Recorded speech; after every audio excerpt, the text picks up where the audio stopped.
슬기로운 라디오 생활 2부에서는 건강, 세금, 자동차, 부동산, 노동 분쟁까지 생활 속 궁금증과 상식들을 속 시원하게 풀어보는 상담실이 마련됩니다. 상담이 필요하신 분은 유료 문자 샵 0945, 우물정 0945번이나 YTN 라디오 전용 애플리케이션 예스 채팅창을 통해 참여하실 수 있습니다.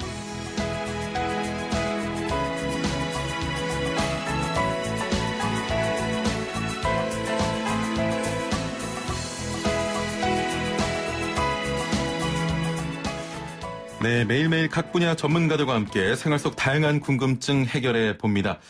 오뉴스인지 슬기로운 라디오 생활인지 헷갈리게 만드는 분이 등장하셨습니다. 김필수 교수와 함께하는 자동차 상담 코너 카조타 시간인데요.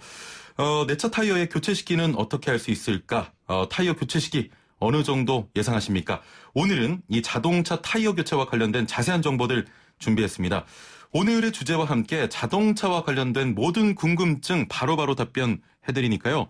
우물정 0945, 샵 0945, 단문 50원, 장문 100원의 정보 이용료가 있는 문자 메시지 이용하셔도 되고요. 스마트폰 사용하시는 분들은 새롭게 리뉴얼된 YTN 라디오 애플리케이션 활용하시면 됩니다. 자, 지금 보이는 라디오 함께하고 있는데요. 유튜브에서 YTN 라디오 라이브 검색하시면 역시 실시간 참여 가능합니다. 자, 그럼 오늘의 상담사 모셔보죠. 대림대 자동차과 김필수 교수와 함께합니다. 안녕하세요. 네, 안녕하세요. 예. 네. 이렇게 또 뵙는군요.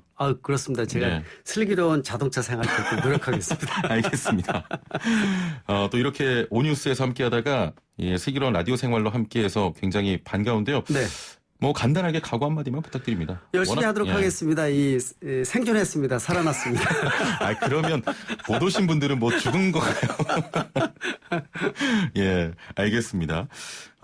지금 문자들이 많이 와서 조금만 소개해드리고 바로 좀 이야기 나눠보죠. 네. 우빈만님께서 오뉴스부터 애청자셨는데 최하라님 새로운 프로그램 보러 왔어요. 1시간 늦은 오뉴스 같아서 좋네요. 바뀐 앱도 좋은 것 같습니다 하셨고요. 8008번님 잘 듣고 있습니다. 최영진 아나운서 파이팅 하셨는데 최형진입니다. 저를 두고 최용진, 최향진 뭐 다양한 것들이 나오는데 최형진 아나운서고요. 승용차에서 94.5 주파수 맞춰놓은 것을 사진 보내주셨는데 새로운 YTN 라디오 애플리케이션 설치하시고 인증샷 보내주시면 저희가 커피 쿠폰 선물로 드리겠습니다. 자, 오늘은 저 타이어와 관련된 이야기를 자세히 나눠볼까 합니다. 예. 요즘처럼 계절이 바뀌는 시기가 타이어 교체하기 적당한 시기다 이렇게 알고 있는데 이유가 뭘까요? 일반적으로 레디알 타이어 4계절용으로 쓰는 것이 일반화되어 있습니다. 그런데 이제 4계절 중에서 이 겨울에서 봄으로 넘어올 때 가장 많이 하는 게 스노우 타이어를 많이 끼시는 분들이 늘었어요. 예전에 비해서 눈이 많이 오지는 않지만은 그래도 바닥이 얼었다든지 눈이 조금이라도 온다든지 또 장거리 여행할 때 분명히 스노우 타이어가 일반 타이어에 비해서 제동 효과도 훨씬 더 좋거든요. 그러나 이 겨울용으로만 쓰기 때문에 봄으로 바뀌었을 때 그냥 운행을 하게 되면 연비가 떨어진다든지 소음이 더 들린다든지 또 수명도 짧아지기 때문에 이게 빨리 바꾸셔야 돼요. 아직도 안 바꾸신 분들 아직 계시거든요. 그렇군요. 근데 이제 이 겨울용 타이어를 보관도 잘 하셔야 돼요. 그늘진 곳에 바람이 잘 통하는 곳에 보관을 해야지 오래 사용할 수가 있지. 햇빛에 노출된다든지 하게 되면은 탄력성을 잃어버리기 때문에 수명이 줄어들어요. 또 공기하고 접촉 빈도를 좀 줄여줘야 되기 때문에 뭐 비닐로 싸둔다든지 이런 여러 가지 부분들이 있기 때문에 전문 업소에 보관하셔야 돼요. 그래서 이 지금 같은 계절이 타이어를 겨울용 타이어에서 이 일반 사계절용으로 바꾸시는 가장 중요한 부분이고 또 이 고무의 탄력성 이 카본 블랙 자체가 이 온도 변화에 대해서 굉장히 민감한 부분들이 있습니다. 그러다 보니까 특히 이제 날씨가 지금같이 뭐 한 10도에서 20도 사이가 운행하기 가장 좋은 상태입니다. 고무의 탄력성도 좋고요. 또 창문 열어놓고 뭐 바람 쐬면서 다니셔도 상당히 좋거든요. 역시 고무 타이어도 똑같은 상태라고 보시면 좋을 것 같습니다. 그렇군요. 그 운전자들도 손쉽게 타이어 교체 시기를 알 수 있는 방법이 있습니까? 제일 중요한 부분들은 타이어가 편마모가 됐는지 결국 이제 트레드라고 해서 이 홈의 깊이가 어느 정도 됐는지를 보는 게 제일 중요합니다. 그래서 새 타이어를 끼워줬을 때 타이어 홈의 깊이가 5mm 이상 되는 거나 상당히 깊다는 걸 볼 수가 있거든요. 근데 오래 쓰다 보면은 이게 다 달아나가지고 마모 한계선이라는 게 있는데 이 마모 한계선은 타이어 옆면을 보게 되면은요, 옆면에 화살표가 한 3군데, 4군데가 표시돼 있어요. 그 화살표가 표시된 데를 따라서 가운데 이 홈의 깊이 쪽으로 가오게 되면 마모 한계선이 사이에 들어가 있거든요. 그걸 보실 줄 알아야 되는데 그게 모르시겠다 그러면은요. 동전 이순신 장군 상 있는 예, 그래서 그걸 거꾸로 집어넣어서 갓이 가려지게 되면은 홈의 깊이가 충분한 거고요. 예. 갓이 노출되면은 홈이 많이 마모가 됐구나. 타이어 이거 수명이 줄어들었네. 좀 한번 면밀히 살펴보시고 교체 시기를 보시는 거 좋고요. 일반적으로 3년, 4년 전 돼서 4만 킬로, 5만 킬로 정도 되면은 타이어가 마모가 많이 되니까 3년, 4년 정도 되면은 타이어 교체 시기가 된다 이렇게 보시면 되고 특히 뭐 핸들이 돌아간다든지 평지에서요. 그러면은 편마모라든지 이런 여러 가지 부분들이 있으니까 만 킬로마다 앞뒤로 타이어 교체하는 것도 잊지 마시기 바랍니다. 이순신 장군의 갓. 네. 예, 확인하시길 바랍니다. 갓을 확인하시기 바랍니다. 초보 운전자들은 어떤 타이어를 골라야 할지 몰라서 타이어 교체를 망설이기도 합니다. 네. 내 타이어 크기는 어떤지 또 어떤 타이어가 좋은지 모르는 것 참 많으실 텐데요. 네. 타이어 선택할 때 참고할 만한 내용들이 있겠습니까? 가장 중요한 것이 자기 차의 그 자동차 매뉴얼이 제공되거든요.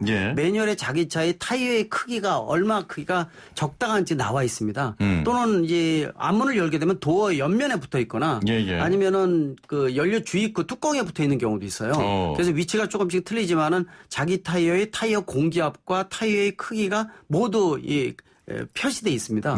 그걸 보시고 그 크기에 맞춰야지 그보다 적다든지 너무 크게 하게 되면은 차에 무리가 갈 수밖에 없기 때문에 또 공기압도 보통 일반 승용차 같은 경우에는 40 PSI 정도, 그 정도가 일반적으로 돼 있거든요. 근데 타이어 공기압은 적은 것보다도 약간 많은 게 좋습니다. 그러니까 많아도 한 5% 정도, 그래서 10% 이내로 들어가시면은 가장 적정한 타이어 공기압이고 역시 마모가 안 돼 있는. 그리고 요새는 타이어가 사계절용 타이어도 있지만은 이 기능성 타이어라고 해서요. 그런 것들을 많이 장착을 합니다. 근데 기능성 타이어가 크게 나눠서 디렉션 타이어라고 방향성 타이어가 있는데 옆면에 화살표가 그려져 있는데 화살표 방향으로 진행되는 방향으로 껴줘야지 반대로 껴주면 더 위험하다고 볼 수가 있고요. 그리고 인아웃 타이어라고 해서 안과 밖을 이 보강제가 틀리게 돼 있는 이런 기능성 타이어가 있어요. 그래서 아웃이도 하고 썬 부분들이 바깥으로 나와 있어야 되거든요. 그래서 심지어는 정비업소에서 이걸 반대로 끼워준 경우도 있어서 굉장히 위험한 상황도 있었거든요. 그래서 본인이 직접 기능성 타이어인지 즉 방향성 타이어인지 아니면 인아웃 타이어인지 이런 것들도 보시는 것도 하나의 요령이니까 요새는 기능성 타이어 끼워주게 되면은 승차가 만전도 또 이 마모라든지 이런 것들을 어느 정도 방지할 수가 있습니다. 예, 알겠습니다. 오늘 타이어 관련해서 몰랐던 분들은 아주 중요한 팁들 얻어가실 수 있습니다. 네. 상담 좀 이어가 보도록 할게요. 4306번님, 13년식 그랜드 카니발 11인승입니다. 주행 중에 악셀을 뗐다가 밟는 순간에 매번 뒤쪽 아래에서 탁 소리가 납니다. 하셨네요. 이거는 가속 페달 자체하고 트로틀 밸브 쪽을 한번 연계해서 한번 보시면 좋을 것 같아요. 일반적으로 트로틀 밸브라는 것이 공기를 열어줘서 공기를 들어가게끔 양을 조정해주는 장치인데 이게 요새는 전자식으로 돼 있어요. 그러니까 예전만 하더라도 아마 10년 전 거 가속 페달 밟게 되면은 케이블이 이 엔진 쪽에 트로틀 밸브하고 케이블이 연결돼 있었거든요. 근데 최근에 들어온 다 전자식으로 돼 있습니다. 그러니까 내가 가속 페달을 밟게 되면은 가속 페달의 저항을 읽어들여서 트로틀 밸브에서 전자로 제어를 해주고 있거든요. 아마 그 부분에 대한 문제가 아닌가 이렇게 보고 있으니까 한번 가속 페달하고 트로틀 밸브의 연관성 이걸 보시면 더 정확할 것 같습니다. 만약에 그냥 내버려 둔다고 하면 문제가 됩니까? 특별히 뭐 문제되거나 이렇지는 않지만은 항상 제가 말씀드리지만은 자기 차의 상태는 운전자가 가장 많이 한다고 말씀드리는데 평상시에 나지 않던 소리가 난다든지 냄새가 난다든지 또는 어떤 색깔이 보인다든지 이런 부분들은 차가 고장이 시작되는 문제점의 시작점이라고 볼 수가 있습니다. 그러니까 평상시하고 소리가 안 나던 게 나던 거 아닙니까? 그러면 정비업소에 빨리 가시게 되면은 안전도도 보장이 되고 비용도 절감할 수가 있으니까 일단 한번 가셔서 확인하시는 게 가장 좋다고 볼 수가 있습니다. 그렇습니다. 제가 더 자세히 여쭤본 건 요즘 제 차에서 딱딱 소리가 나기 때문에. 사람이 그런 건 아니죠? 저는 아니에요. 오늘 김필수 교수님도 오셨고 지금 상담 이어가고 있는데 오늘이 슬기로운 라디오 생활 이제 3일차입니다. 오늘 좀 장난치시는 분들이 꽤 많네요. 친근하게. YTN 라디오 앱으로 레디로 시작하는 아이디 쓰시는 분은 오뉴스 하실 때는 최영진이 아니고 오형진인 줄 알았다고 하셨고요. 유튜브 애플리케이션 또 채팅창으로 SAM 쓰시는 분은 최영진의 슬기로운 오뉴스. 슬기로운 라디오 생활입니다. 역시 질문 이어가도록 하겠습니다. 9541번님. 앞 타이어를 새 것으로 써도 되나요? 뒷 타이어를 새 것으로 껴야 되나요? 쪽이 더 중요합니까? 하셨네요. 내가 비용이 진짜 없다. 네. 타이어를 근데 갈아야 되는데 너무 마모가 됐고 편마모가 됐다. 그러면 가셔야 되거든요. 위험합니다. 예. 핸들이 한쪽으로 쏠릴 수가 있는데요.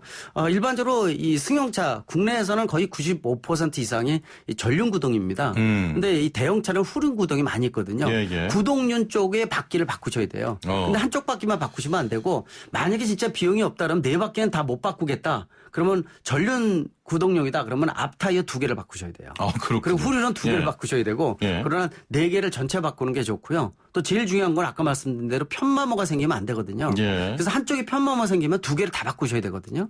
그러니까 앞에 2개, 뒤에 2개 또는 4개 하나만 바꾸시면 안 된다는 걸 꼭 알아두시면 좋을 것 같습니다. 바꿀 거면 2개를 다 바꿔야 되는군요. 맞습니다. 아니면 4개를 다 바꾸시든지. 예. 알겠습니다. 유튜브로 유부패커님, 최영진의 오뉴스 아닌가요? 반갑습니다. 어쩐지 지난주에 이별을 구하는 목소리에 자신감이 넘치시더니 하셨고, 타이어는 아닌데 엔진 오일량 체크에 관해서 질문을 드립니다. 네. 차량에 열이 있을 때 하라는 의견도 있고 식었을 때 하라는 의견도 있는데 언제 하는 게 정확할까요? 라는 질문입니다. 이 엔진의 오일량은요, 평지에다 차를 세우고 최소한 5분 이상이 지나야 됩니다. 예. 왜냐하면 위에 이 오일을 뿌려주는 상태에서 펌프질을 해서 뿌려주거든요.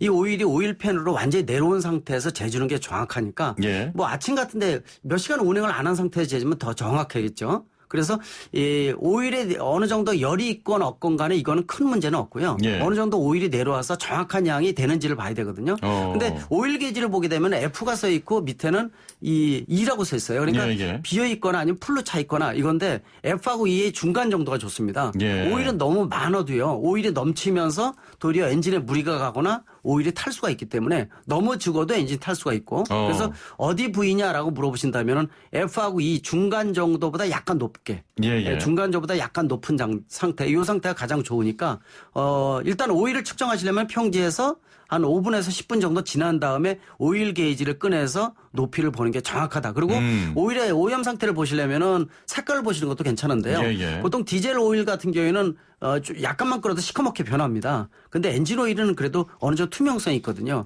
근데 좀 오래됐는데 색깔도 변했다 그러면 문제가 있는 거고 손 숟가락으로요 이렇게 만져서 비벼보게 되면은 껄끄러운 게 만져진다 그러면은 속에 이물질이 유입됐다는 뜻입니다. 그렇군요. 원래 매끌매끌해야 되거든요. 예. 그 상태를 보시는 것도 요령이라고 볼 수가 있습니다. 예. 충분한 답변이 된 것 같습니다. 7333번님. 신호 대기 중에 브레이크를 잡고 있는데도 쿨렁쿨렁 차가 앞으로 나가려는 움직임이 가끔 일어났는데 왜 그런 겁니까 하셨네요. 일반 자동 변속기는 뒤에다 놨을 때도요 앞으로 나가는 힘이 있습니다. 예. 근데 제동 브레이크를 하고 있는데도 불구하고 차가 그냥 나간다는 얘기는 제동 장치에 문제가 있다는 뜻도 있거든요. 그러니까 평상시에 제동이 내 차의 제동 거리를 어느 정도 잡았을 때 어느 정도 차가 쓴다는 걸 다 알고 있거든요. 근데 평상시에 잡는 담력 발로 누르는 것보다도 차가 앞으로 나간다든지 제동 거리가 길어진다든지 하는 것은 라이닝이나 패드가 마모가 됐거나 문제가 있는 거예요. 또는 브레이크 오일 자체가 양이 적다고 볼 수도 있고요. 또는 속에 베이퍼록 현상이라고 해서 공기가 많이 들어갈 수도 있습니다. 그러니까 제동 장치에 문제가 있다는 것은 안전에 직접적인 역할을 할 수 있다는 부분이기 때문에 확실한 부분들은 정비를 꼭 받으셔야 돼요. 제동 장치는 다른 장치와 틀립니다. 정비를 꼭 받으셔야 되겠습니다. 받으셔야 될 것 같습니다. 7317번님, 2009년식 제네시스 쿠페 차량입니다. 현재 17만 킬로미터 운행 중인데요. 타이밍 벨트를 영구적으로 사용해도 되는 것으로 알고 있는데 맞습니까? 교환할 필요가 없나요? 하셨네요. 교환을 하시는 것이 맞죠. 예전에 비해서는 타이어 자체가 고무 재질이 아니라 이 쇠 철제 부분으로 된 것들이 많이 이제 장착을 하고 있는데 수명이 많이 길어졌지만은 꼭 한번 확인을 해보셔야 돼요. 예전에도 말씀드렸을 거예요. 타이밍 벨트는 끊어지게 되면은요, 끊어지는 순간에 이 밸브부터 모든 게 다 나가기 때문에 심한 경우에는 엔진을 교체하는 경우도 생길 수가 있어요. 상당히 심각한 문제고요. 그래서 타이밍 벨트는 교체하실 때 공임도 4-50만 원이 나옵니다. 수입차는 훨씬 더 고가라고 볼 수가 있는데요. 이 비용 비싸다고 생각하지 마시고요. 미리 한번 점검을 꼭 해보시기 바랍니다.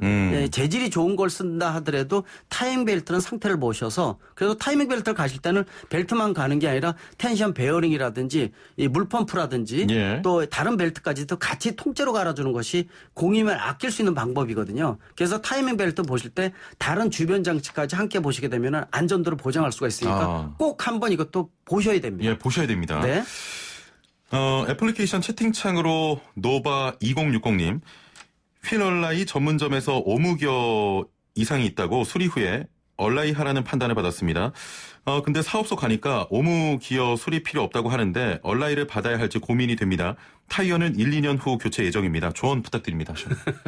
그래서 어려운 용어가 굉장히 많습니다. 얼라이먼트라고 얘기를 하는데 얼라이먼트가 이제 정렬이라 그래서 앞뒤 자동차의 상태를 직진성이라든지 여러 가지 안전성을 보장할 수 있는 부분들이에요. 그래서 혹시 지금 타이어 말씀드린데 타이어는 교체하시게 되면은 휠 밸런스를 꼭 보셔야 되는데 또 타이어가 3, 4년마다 교체할 때 얼라이먼트도 같이 보시는 게 좋습니다. 얼라이먼트라는 게 차의 정렬, 앞뒤가 정확하게 전진이 되는지 차의 균형이 잡혀 있는지를 전체를 보는 거거든요. 그래서 그 부분을 보시게 되면은 아마 옴기어라든지 각종 부품에 대한 상태를 보실 수가 있으니까 얼라이먼트를 한번 보시면 좋을 것 같아요. 그리고 얼라이먼트는 비용이 뭐 받는다 하더라도 보통 4, 5만 원 정도거든요. 그리고 더 저렴하게 해주는 단골 전기업소는 굉장히 저렴하게 해주니까 꼭 한번 보시면은 자동차의 상태가 틀려지고 여기에 맞는 부품의 교환이라든지 상태를 확인할 수가 있습니다. 그렇군요. 네. 알겠습니다. 오늘 준비한 내용은 여기까지인데 오늘 커피 쿠폰 당첨자를 좀 발표할 시간이 된 것 같습니다. 0583번님 오뉴스 애청자였는데 슬기로운 라디오 생활 쭉 애청자 될게요. 당첨이고요. 2639번님 목소리와 외모가 다르네요. 하지만 둘 다 좋으십니다. 현란해진 앱 잘 사용합니다. 커피 주시면 만나게 마실 예정이에요. 하셨는데 드릴까요? 네, 드려야죠. 예, 드려야죠. 맛있게 드시고요. 6403번님, 형제님, 슬기로운 생활 매일매일 슬기롭게 잘 듣고 있습니다. 파이팅. 역시 드릴 거고요. 3724번님, 처음으로 라디오 앱이라는 걸 설치했습니다. 신기합니다. 잘 사용하겠습니다. 하셨고, 5705번님께서는 최영진의 슬라생 3일차 너무너무 재밌고 슬기로워요. 커피 쿠폰 주셔야 하셨는데, 드릴까요? 드립니다. 자, 모두 드리겠습니다. 참여해주신 모든 분들 감사드리고요. 오늘 말씀 여기까지 듣겠습니다. 감사합니다. 네, 고맙습니다. 네, 대림대 자동차과 김필수 교수와 함께했습니다.